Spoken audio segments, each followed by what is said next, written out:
করতে চাও ভবিষ্যতে? আমি যেহেতু এখন একটা কোম্পানিতে চিলড্রেন্স কম্পিউটার অপারেটর, বাট ফিউচারে আমার জবের পাশাপাশি একটা বিজনেস বিজনেস করতে চাও, এন্টারপ্রেনার, উদ্যোক্তা হতে চাও। উদ্যোক্তা কেন হতে চাও? ছোটবেলা থেকে আমার স্বপ্ন যে নিজে কিছু করব, নিজের একটা ব্যবসা দাঁড় করাবো, আর উদ্যোক্তা হওয়ার পাশাপাশি বড় একটা সংস্থা করতে পারবো, যে কারণে আমার প্রতিষ্ঠানে অনেকেই কাজ করতে পারবে। অনেক সুন্দর কথা বলেছো। বাংলাদেশে অনেক শিক্ষিত মানুষ বেকার, কিন্তু তুমি চাও উদ্যোক্তা হতে, পড়ালেখা শেষে উদ্যোক্তা হতে, যাতে অনেক মানুষের কর্মসংস্থান লাগে। অনেক সুন্দর থিঙ্কিং।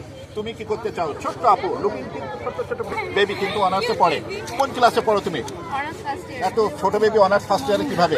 এখন বেবি ফেস নিয়ে জন্মাইছে, কি করব? বেবি ফেস নিয়ে জন্মাইছো? বছরই ফেস নিয়ে চালিয়ে দিতে পারবো। Evergreen, evergreen. ওকে, ভবিষ্যতে কি করতে চাও? আমি উদ্যোক্তা হতে চাই। কি, কোন বিষয়ে তুমি উদ্যোক্তা হতে চাও? আমি নিজের একটা ব্যবসা খুলবো। কোন ধরনের ব্যবসা খুলতে চাও? কাপড়, এরকম কসমেটিক্স। আচ্ছা, garments based business and cosmetic related business. Are you happy to come in this place? এখানে এসে কি খুশি? হ্যাঁ খুশি, কিন্তু একটু রোদ বেশি। চোখে পানি কেন? খুশি তো? রোদের জন্য। রোদের জন্য চোখে পানি? রোদের তাপে। এদের চোখে তো পানি নাই, তোমার চোখে পানি কেন? আমরা অনেক খুশি তাই। অনেক খুশি। খুশিতে কান্না করছো? আমি একটু বেশি খুশি হয়ে গেছি। যারা ভ্রমণ করতে যায় না কিন্তু যাওয়ার সুযোগ আছে, তাদের উদ্দেশ্যে কি বলবা?